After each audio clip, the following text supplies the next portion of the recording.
Very good morning, children. Today I am going to continue your next video from chapter 14. आज हम बच्चों नया chapter start करने वाले हैं.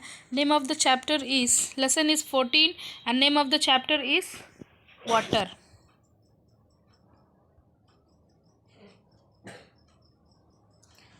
आज हम वाटर के बारे में जानेंगे. Let us start. बच्चों वाटर के बारे में तो आप बहुत कुछ जानते हैं. You have already studied in previous classes that water is very important for our life और for all the living beings. Water is a liquid which forms rain and fills river, lake, ponds and the sea or oceans. यानी कि water जो होता है rain के रूप में पृथ्वी पर गिरता है और इसके द्वारा जो वाटर बॉडीज़ है, रिवर, लेक, पॉन्ड्स, वो सब पानी से भर जाते हैं. Water is in the ground and in the air which we water is everywhere.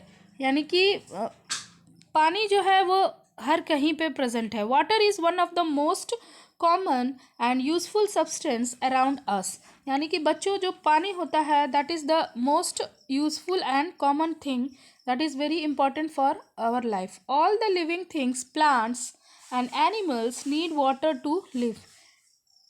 If water is not available to plants and animals, they will ultimately die. Without water, there would be no living things on the earth. बच्चों अगर कहीं ना कहीं देखा जाए तो पानी अगर नहीं रहेगा पृथ्वी पर तो प्लांट्स नहीं रहेंगे, और अगर प्लांट्स नहीं रहेंगे तो ह्यूमन बींग्स और एनिमल्स भी सर्वाइव नहीं कर पाएंगे. इवन वाटर के बहुत सारे कार्य भी हैं. Water we use water in different purposes like cooking, washing, watering plants, flushing toilets, isn't it? Then next we see uses of water. Some of the important uses of water is different fields are as follows. Water is used in homes for drinking, cooking, washing, cleaning floor, brushing, bathing, etc. etc. As the living standard of a person improves, her requirement of water also increases. यानी कि सारे जो living beings होते हैं वो कहीं ना कहीं पानी पर ही निर्भर करते हैं. तो इस प्रकार जो पानी की जो यूज़ है वो काफ़ी मात्रा में बढ़ती जा रही है. Water is also use by animals for drinking purpose. और वाटर का इस्तेमाल जानवर भी करते हैं for drinking. The next, water is used in agriculture for growing food. यानी कि वाटर का इस्तेमाल जो होता है वो फसल को उगाने के लिए भी किया जाता है. यानी कि अगर फसलें नहीं होगी तो सबको फूड नहीं मिलेगा. Various crops like wheat, rice, pulses, vegetables and many other food items. Water is needed to grow all kind of crops, plants which provide us food. In fact, the large amount of water is used for irrigation crops in agriculture. This is because the water requirements of food producing plants are very high. An idea of a high water requirements of crops, plants can be had from a fact about 1005 liter of water is needed to grow wheat plants and ultimate produce a 1 kilogram of wheat grains and about 4500 liter of water. The next topic we are going to discuss, that is, it is required to grow paddy plants. Family produces 1 kilogram of rice. Water of ponds, lakes and rivers is used for growing fish also, and it is used as food by many people. Water is used in industries for producing almost all the things that we use.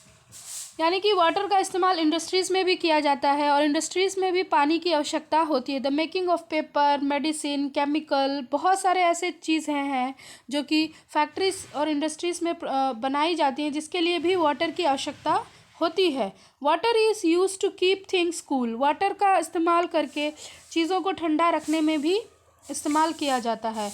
Water in the river and the sea is used for transporting passenger goods from place to place, यानी कि पानी के रास्ते के द्वारा, यानी समुद्र में अगर बहुत अधिक पानी है तो इसके रास्ते द्वारा, शिप्स के द्वारा भी हम चीज़ों का ट्रांसपोर्ट एक से दूसरे जगह पे कर सकते हैं, by boat sailing, by motor boats और ships. Water of river and sea helps in the dispersal of seed and several plants and trees, यानी कि नदियों में जो पानी होता है, नदियों और समुद्रों में जो पानी होता है वो सीड के डिस्पर्सल में भी हेल्प करते हैं। तो इस प्रकार कहीं ना कहीं वाटर जो है बहुत सारे कामों के लिए यूज़फुल है। Water is use to generate electricity, the main purpose of water, यानी कि वाटर के द्वारा हम इलेक्ट्रिसिटी भी प्रोड्यूस कर सकते हैं। At a hydro electricity power plant, water stored in a high dam allowed to fall gradually from a great height, यानी कि हाइड्रो इलेक्ट्रिसिटी यानी कि पावर प्लांट जो होते हैं वहाँ पे पानी को काफ़ी मात्रा में स्टोर करके उन्हें काफ़ी ऊंचाई से नीचे की तरफ गिराया जाता है। And this fast moving water turns the turbines and rotating the turbine then the run generator which produces the electricity. तो इस प्रकार हम वाटर की सहायता से पावर प्लांट्स में इलेक्ट्रिसिटी भी प्रोड्यूस कर सकते हैं। At the thermal power plants water is boiled to make steam and the burning coal or gas. At the high pressure steam turns the steam turbine and the rotating steam turbines run the generator which produces the electricity. The next, where do we get from water? Next topic is where do we get water from? The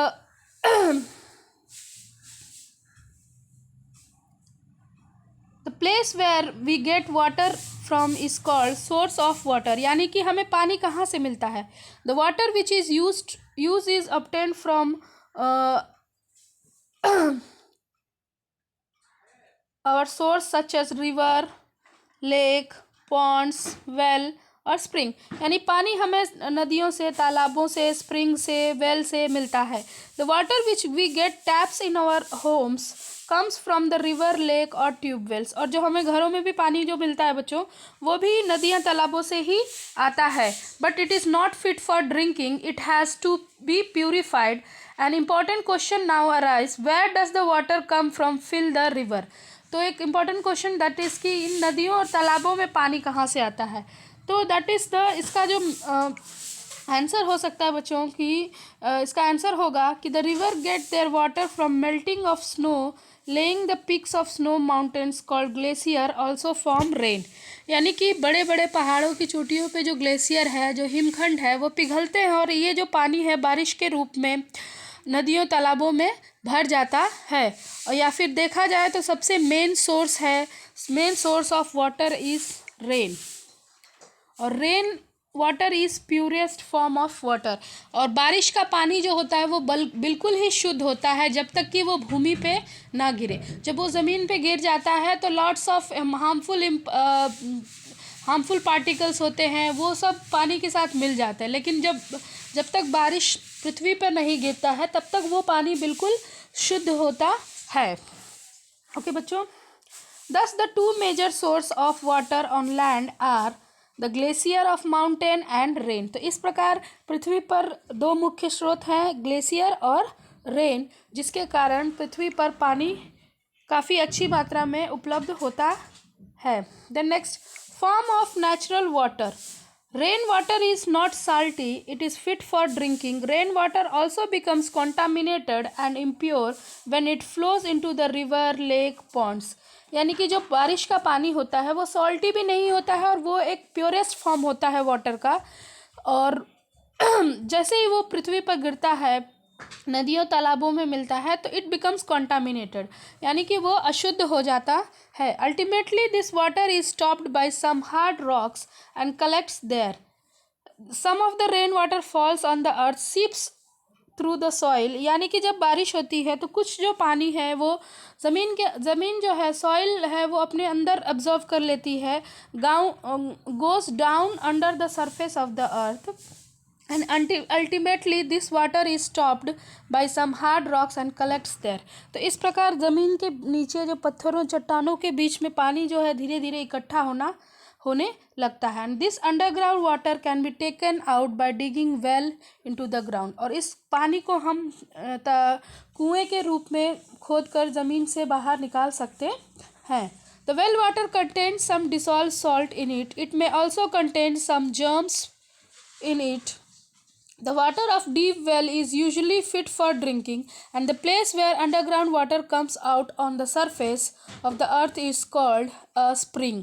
यानी कि जहाँ पे धरती का जो पानी है वो अपने आप कहीं पे आपने देखा होगा कि पानी जो है धरती से अपने आप ऊपर की तरफ आने लगता है, दैट इज़ कॉल्ड स्प्रिंग, यानी कि झरने के रूप में। And spring water is also fit for drinking, और ये पानी भी पीने योग्य होता है। Please note that the river, lake, pond, spring, rain and glacier are called fresh water source. इनको कहा जाता है fresh water source. Their water does not contain much dissolved salt. Thus the water of river, lake, ponds, well, spring and the rain etc. is not saline. तो इस प्रकार ये पानी जो होते हैं वो सलाइन नहीं होते हैं, नमकीन नहीं होते समुद्र की तरह।